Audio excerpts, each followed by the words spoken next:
حضرت ابو بکر وہ عظیم صحابی ہیں جن کو نبی کے ساتھ ہجرت کا شرف حاصل ہوا. تمام فضیلتیں اپنی جگہ، لیکن حضرت ابو بکر صدیق کی جو ہجرت والی فضیلت ہے، آج نائب صاحب کی یہ فرمائش ہے کہ ہجرت بتائیں. ہجرت کی جو فضیلت ہے وہ لاجواب ہے، اور ایسی فضیلت ہے، اللہ تعالیٰ نے ایسی شان بیان کی ہے کہ تمام جماعت صحابہ میں سے یہ اگر فضیلت ملی ہے تو واحد صدیق اکبر کو ملی ہے. نبی پاک صلی اللہ علیہ وسلم کے 2 سفر، ایک آسمانی سفر، ایک زمینی سفر، دونوں سفر اہم ترین ہیں. آسمانی سفر کو معراج کا سفر کہا جاتا ہے، اور زمینی سفر کو ہجرت کا سفر کہا جاتا ہے. معراج کا سفر بھی اہم ترین ہے، ہجرت کا سفر بھی اہم ترین ہے. اگر آپ چادروں سے تھوڑا نکل کر میرے ساتھ بولتے رہیں گے نا تو انشاءاللہ شان صدیق اکبر پوری کوشش کروں گا کہ ہجرت کی زمرے میں کچھ باتیں آپ سے کر سکوں. معراج کا سفر بھی اہم ترین ہے اور ہجرت کا سفر بھی اہم ترین ہے.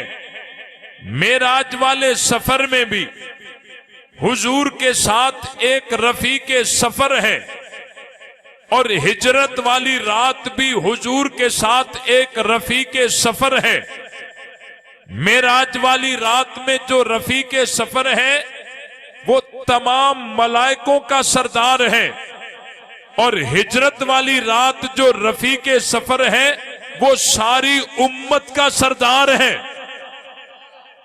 معراج کی رات میں جو رفیق سفر ہے اس کے دشمن کو اللہ نے فَإِنَّ اللَّهَ عَدُوٌّ لِّلْكَافِرِينَ قرار دیا، اور جو ہجرت والی رات رفیق سفر ہے اس سمیت تمام صحابہ کی جماعت کی محنت سے جلنے والوں کے لیے لِيَغِيظَ بِهِمُ الْكُفَّارَ کا خطاب فرمایا. وہ جو رفیق سفر ہے معراج میں اس کا دشمن بھی بے ایمان ہے، اور جو ہجرت والی رات رفیق سفر ہے اس کا دشمن بھی بے ایمان ہے. توجہ کیجئے، معراج والی رات جو رفیق سفر ہے اس کا دشمن بھی بے ایمان ہے. فَإِنَّ اللَّهَ عَدُوٌّ لِّلْكَافِرِينَ، اور جو ہجرت میں رفیق سفر ہے اس کا دشمن بھی لِيَغِيظَ بِهِمُ الْكُفَّارَ کہہ کر رب نے بتا دیا یہ بھی کیا ہے، بے ایمان ہے. معراج والی رات میں جو رفیق سفر ہے اور ہجرت والی رات میں جو رفیق سفر ہے ان دونوں کو ذرا دیکھیے. ایک رفیق سفر نے حضور کو مسجد اقصی میں تقدم یا رسول اللہ کہہ کر نبیوں کا امام بنایا، اور ہجرت والی رات جو رفیق سفر ہے ان کو رسول اللہ نے مرو ابا بکر فلیصلی بالناس کہہ کر امت کا امام بنایا. ایک حضور کو مصلی دے رہے ہیں اور ایک کو نبی مصلی دے رہے ہیں. بات سمجھ آئی کہ نہیں آئی؟ ایک حضور کو مصلی پہ کھڑا کر رہے ہیں اور ایک کو نبی مصلی پہ کھڑا کر رہے ہیں. وہ مسجد اقصی ہے، یہ مسجد نبوی ہے. وہ رفیق سفر آسمانی سفر کا ہے، یہ رفیق سفر زمینی سفر کا ہے. ہم امام الانبیاء کو بھی مانتے ہیں، امام الصحابہ کو بھی مانتے ہیں. معراج کا سفر بھی اہم ترین، ہجرت کا سفر بھی اہم ترین. معراج والا سفر جب شروع ہو رہا تھا تو رفیق سفر محبوب کو لینے آیا، اور جب ہجرت والا سفر شروع ہو رہا ہے خود محبوب صدیق کو لینے آ رہے ہیں۔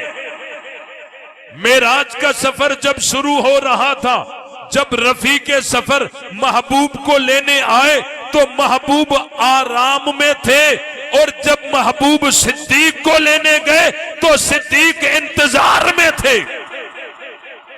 معراج کا سفر بھی اہم ترین، ہجرت کا سفر بھی، آواز نہیں آ رہی، آپ کو کم آ رہی۔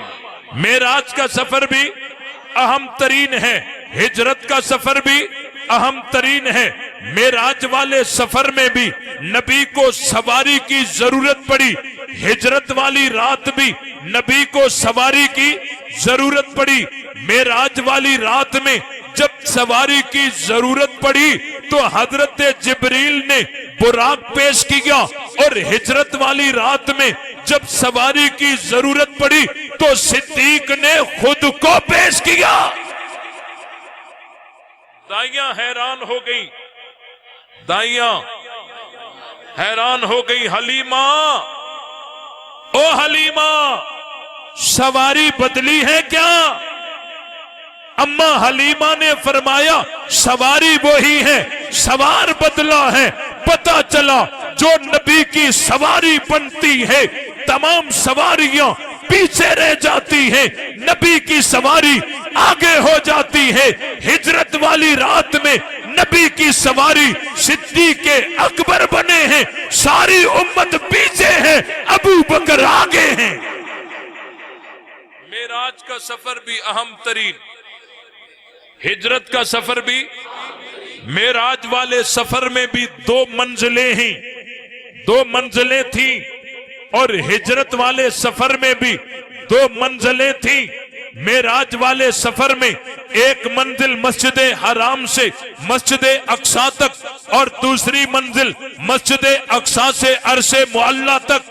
تو ہجرت والی رات بھی دو منزلیں تھی، ایک منزل مکہ سے غار ثور تک، اور دوسری منزل غار ثور سے مدینہ المنورہ تک۔ معراج کا سفر بھی اہم ترین ہے، اور ہجرت کا سفر بھی اہم ترین ہے۔ معراج والے سفر میں بھی دو منزلیں ہیں، ہجرت والے سفر میں بھی دو منزلیں ہیں۔ معراج والے سفر میں پہلی منزل قریب ہے، دوسری بعید ہے۔ ہجرت والے سفر میں بھی پہلی منزل قریب ہے اور دوسری بعید ہے۔ معراج والے سفر میں جو رفیق سفر ساتھ تھے وہ چلتے چلتے چلتے راستے میں رک گئے، آگے حضور اکیلے گئے، راستے میں رک گئے، انہوں نے بے وفائی نہیں کی، حکم یہیں تک کا تھا۔ حضرت جبریل رک گئے نا، حضرت جبریل رک گئے، بے وفائی نہیں کی، حکم یہیں تک کا تھا۔ معراج والے سفر میں جو رفیق سفر نبی کے ساتھ چلے وہ چلتے چلتے چلتے راستے میں رک گئے، حکم یہیں تک کا تھا۔ آگے نبی اکیلے چلے گئے، لیکن جو یار ہجرت میں ساتھ ہوئے وہ ایسے ساتھ چلے، ایسے ساتھ چلے کہ اس وقت سے جو ساتھ چلے آج تک ساتھ ہیں، ہے یا نہیں ہے؟ معراج کا سفر بھی اہم ترین ہے اور ہجرت کا سفر بھی، بولو بھائی، معراج کا سفر بھی اہم ترین ہے اور ہجرت کا سفر بھی اہم ترین ہے۔ معراج والا سفر بھی با کمال ہے اور ہجرت والا سفر بھی با کمال ہے۔ جب حضور نے ہجرت کی تو اپنے بستر پہ سلایا حضرت علی کو، کس کو؟ بولو کس کو؟ حضرت علی رضی اللہ تعالی عنہ کو نبی نے اپنے بستر پہ سلایا۔ آج حضرت علی کا نبی کے بستر پہ سونا اپنی جان ہتھیلی پہ رکھنے کے مترادف تھا۔ تلواریں چمک رہی تھی، نبی کے خون کے پیاسے نبی کے گھر کا محاصرہ کیے ہوئے تھے، لیکن رسول اللہ نے حکم کیا، علی نے وفاداری کا حق ادا کیا، نبی کے بستر پر لیٹ گئے، نیچے بستر نبی ہے، اوپر چادر نبوت ہے، علی لیٹ گئے، ہم علی کی عظمت کو سلام کرتے ہیں، مقام مرتبے کو سلام کرتے ہیں، علی کی عظمتوں کو، شان کو، مقام کو، مرتبے کو سلام کرتے ہیں۔ علی کو بستر ملا، ابو بکر کو بستر والا ملا۔ علی کو بستر ملا، توجہ، ایک منٹ، علی کو بستر ملا، ابو بکر کو بستر والا ملا۔ علی کو بستر ملا، ابو بکر کو بستر والا ملا۔ علی کو بستر ملا، ابو بکر کو بستر والا ملا۔ توجہ میری طرف رہے، علی کو بستر ملا، ابو بکر کو بستر والا ملا۔ علی کو بستر ملا، ابو بکر کو بستر والا ملا۔ کیا شان ہے ازواج مطہرات کی، جن کو بستر بھی ملا، بستر والا بھی ملا۔ نبی نے علی کو اپنے بستر پہ سلایا۔ ایک کو نبی سلا رہے ہیں، ایک نبی کو سلا رہے ہیں۔ نہیں سمجھ آیا؟ ایک کو نبی سلا رہے ہیں بستر پر، اور ایک نبی کو سلا رہے ہیں گود میں۔ نہیں سمجھا؟ ایک کو نبی سلا رہے ہیں، ایک نبی کو سلا رہے ہیں۔ ہم سونے والے کو بھی سلام کرتے ہیں، اور وہاں سونے والے کو بھی سلام کرتے ہیں، یہاں سلانے والے کا بھی احترام کرتے ہیں، وہاں سلانے والے کا بھی احترام کرتے ہیں۔ ایک کو نبی سلا رہے ہیں، ایک نبی کو سلا رہے ہیں، ایک بستر اپنا دے کر سلا رہے ہیں، ایک گود اپنی دے کر سلا رہے ہیں۔ بات سمجھ آئی کہ نہیں آئی؟ ایک کو نبی سلا رہے ہیں، ایک نبی کو سلا رہے ہیں۔ کیا شان ہے، کیا مقام ہے، توجہ رہے۔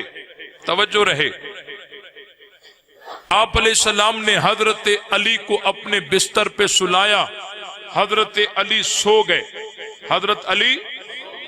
گئے، نبی پاک صلی اللہ علیہ وسلم چلے گئے، حضرت ابو بکر کے پاس چلے گئے، حضرت ابو بکر سے کہا، فرمایا کہ تنہائی کرو، کچھ بات کرنی ہے۔ صدیق اکبر نے عرض کیا، یا رسول اللہ، یہ خاندان ابو بکر ہے، یہ خاندان ابو بکر ہی تو ہے، یہ راز فاش کیسے ہوگا بتائیے۔ اللہ کے نبی نے منظر بتایا، ارادہ بتایا، نکلنا ہے۔ حضرت ابو بکر نے گھر والوں سے کہا، تیاری کرو، سامان تیار کرو، یہ تیاری ہو رہی ہے۔ ہجرت کا پتہ صرف ابو بکر کو نہیں، خاندان ابو بکر کو بھی تھا۔ تبھی تو وہاں جب علی کو اٹھا کے پوچھا گیا، نبی کہاں ہیں، محمد کہاں ہیں، تو علی نے فرمایا کہ مجھے پتا نہیں۔ حضرت علی کو پتا نہیں تھا، اور اس لیے پتا نہیں تھا، غار ثور پر جانے کا منصوبہ بنا ہی ابو بکر کے گھر میں تھا،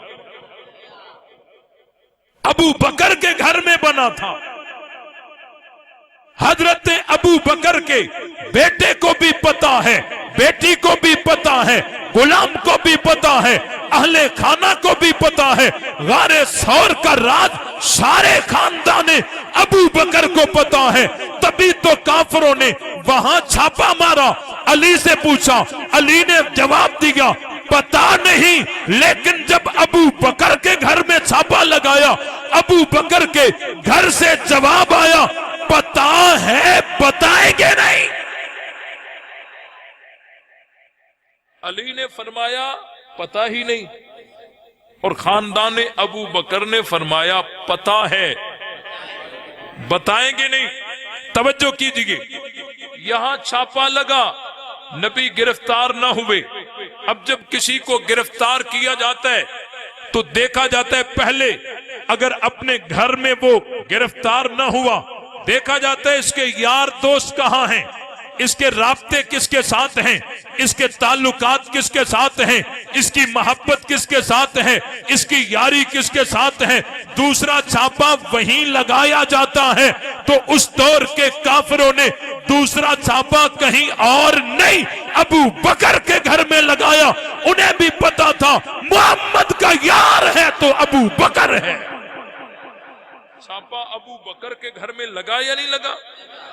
اور ایسے مشکل حالات میں جب دشمن خون کے پیاسے پیچھے ہوں، آدمی کس آدمی کے پاس جاتا ہے؟ جو مشکوک ہو یا پکا اعتماد والا ہو؟ اعتماد والا ہو نا۔ اس مشکل گھڑی میں رسول اللہ نے حضرت ابو بکر کا انتخاب کیا۔ یہ حضرت ابو بکر کے لیے بہت بڑی سند ہے، بہت بڑی سند ہے۔ دونوں یار نکل پڑے۔ ہم قرآن کو دیکھتے ہیں، قرآن کہتا ہے اذ اخرجہ الذین کفروا، جب نکالا اس ایک کو، کافروں نے نکالا ایک کو، جا رہا ہے لیکن نکلتے دو نظر آ رہے ہیں۔ نکالا ایک کو، جا رہا ہے، نکلتے ہوئے دو نظر آ رہے ہیں۔ قرآن خود کہتا ہے اذ اخرجہ، پھر آگے کہتا ہے اذ ہما فی الغار۔ ہما کہتا ہے نا، پہلے ہو ہے پھر ہما ہے۔ نکالا ایک کو، جا رہا ہے، نکلتے ہوئے دو نظر آ رہے ہیں۔ کافروں نے نبی کو نکالا، ابو بکر کو کسی نے نکالا نہیں تھا۔ نبی نے مکہ چھوڑا کافروں کی وجہ سے، نبی نے علاقہ چھوڑا کافروں کی وجہ سے، نبی نے ملکیت چھوڑی کافروں کی وجہ سے، نبی نے کنبہ قبیلہ چھوڑا کافروں کی وجہ سے، لیکن ابو بکر نے سب کچھ چھوڑا محمد عربی کی وجہ سے۔ ابو بکر کو کسی نے نکالا، قرآن اس پر گواہ ہے۔ اذ اخرجہ، جب نکالا اس ایک کو، جب نکالا اس ایک کو، نکالا ایک کو، جا رہا ہے، نکلتے ہوئے دو نظر آ رہے ہیں۔ حضرت ابو بکر نے سب کچھ چھوڑا رسول اللہ کی وجہ سے۔ حضرت ابو بکر بھی ہیں، رسول اللہ بھی ہیں، دونوں نکل پڑے۔ اب پیچھے سے کافروں نے تعاقب کیا، اعلان کیا جو نبوت کو گرفتار کرے گا 100 اونٹ انعام ملے گا، اور جو صداقت کو گرفتار کرے گا اس کو بھی 100 اونٹ انعام ملے گا۔ قیمت دونوں کی برابر لگائی۔ یہ بھی تو ہو سکتا تھا نا، جو نبوت کو گرفتار کرے اس کو 100 اونٹ، اور جو صداقت کو گرفتار کرے اس کو 50 اونٹ، یہ بھی تو ہو سکتا تھا، لیکن قیمت دونوں کی برابر لگائی۔ یعنی وہ بھی جانتے تھے امت کو نبوت سنبھال رہی ہے یا پھر صداقت سنبھالے گی۔ جو نبوت کو گرفتار کرے گا 100 اونٹ انعام ملے گا، اور جو صداقت کو گرفتار کرے گا اس کو بھی 100 اونٹ انعام ملے گا۔ حضرت ابو بکر نبی کے ساتھ جا رہے ہیں۔ ہجرت والا سفر بڑا عظیم سفر ہے کہ حضور علیہ السلام کے ساتھ صدیق اکبر کبھی دائیں جانب سے چل رہے ہیں، چلتے چلتے کبھی بائیں جانب سے ہو جاتے ہیں، چلتے چلتے کبھی آگے سے ہو جاتے ہیں، کبھی پیچھے سے ہو جاتے ہیں۔ اللہ کے نبی نے فرمایا اے ابو بکر تیرے چلنے کا انداز بڑا عجیب ہے، کبھی دائیں جانب ہو جاتا ہے، کبھی بائیں جانب چلتا ہے، کبھی آگے سے چلتا ہے، کبھی پیچھے سے چلتا ہے۔ حضرت ابو بکر نے عرض کیا اے اللہ کے رسول جب دائیں جانب سے چلتا ہوں خیال آتا ہے دشمن بائیں جانب سے نہ آ جائے، پھر وہیں سے ہو جاتا ہوں، پھر خیال آتا ہے دشمن آگے سے نہ ہو جائے، پھر وہیں ہو جاتا ہوں۔ میرا مقصد یہ ہے آپ پر وار ہو تو ابو بکر نثار ہو۔ لاؤ ایسا عاشق اگر کہیں ملتا ہے لاؤ ایسا وفادار اگر کہیں ملتا ہے۔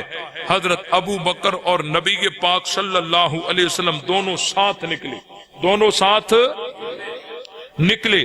یہ جو کھوجی، آپ کھوجی کہتے ہیں، کیا کہتے ہیں؟ کھوجی جو پیروں کے نشانات دیکھتے ہیں، وہ کھوجی، کوئی وہاں سے نکلا کوئی یہاں سے نکلا، بڑا انعام تھا نا، 200 اونٹ ملنے تھے، وہ 2 آدمیوں کے پیروں کے نشانات پہ پہنچ گئے۔ ایک نبوت کے قدم کے نشان تھے، ایک صداقت کے قدم کے نشان تھے۔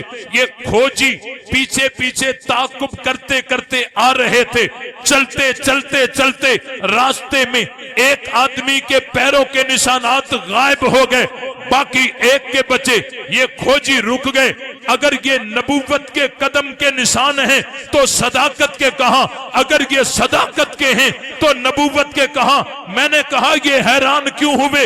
یعنی ان کھوجیوں کو بھی پتا تھا یہ یار جدا ہونے تو نہیں ہیں، یہاں کیسے ہو گئے؟ اگر یہ نبوت کے قدم کے نشان ہیں تو صداقت کے کہاں ہیں؟ اگر یہ صداقت کے قدم کے نشان ہیں تو نبوت کے کہاں ہیں؟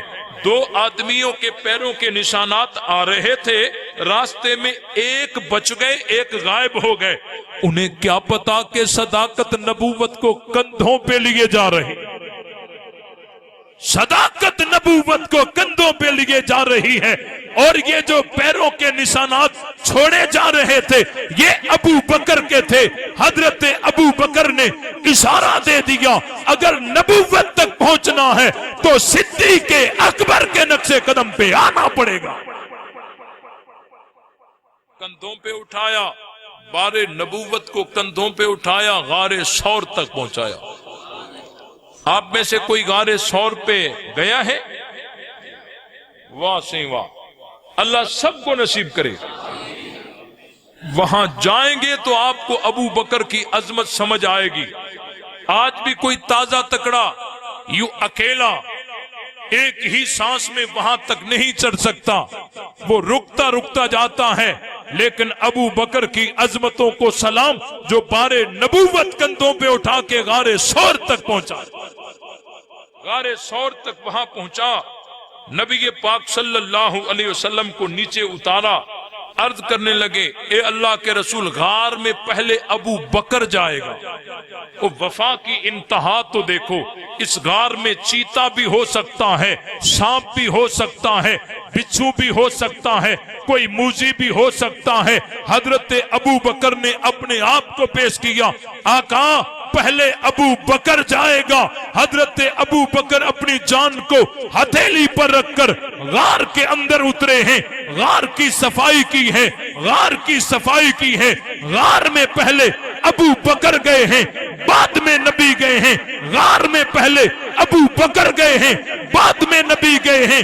غار میں پہلے ابو بکر گئے ہیں، بعد میں نبی گئے ہیں۔ دل بھی غار کی طرح ہے، پہلے محبت ابو بکر آئے گی، بعد میں محبت نبی آئے گی۔ ابو بکر کی محبت دل میں آنے نہیں دیتا، وہ نبی کی محبت اس دل میں آ سکتی نہیں ہے۔ حضرت ابو بکر نے غار کی صفائی کی، غار کی کیا کی؟ صفائی کی، غار کی صفائی کی۔ جو سوراخ تھے چادر پھاڑ کے ان سوراخوں کو بند کیا، یہ سوراخ بھی بند، یہ سوراخ بھی بند، یہ بھی بند، یہ بھی بند، بند بند بند بند بند۔ یہاں سے بنی ہے علماء دیوبند۔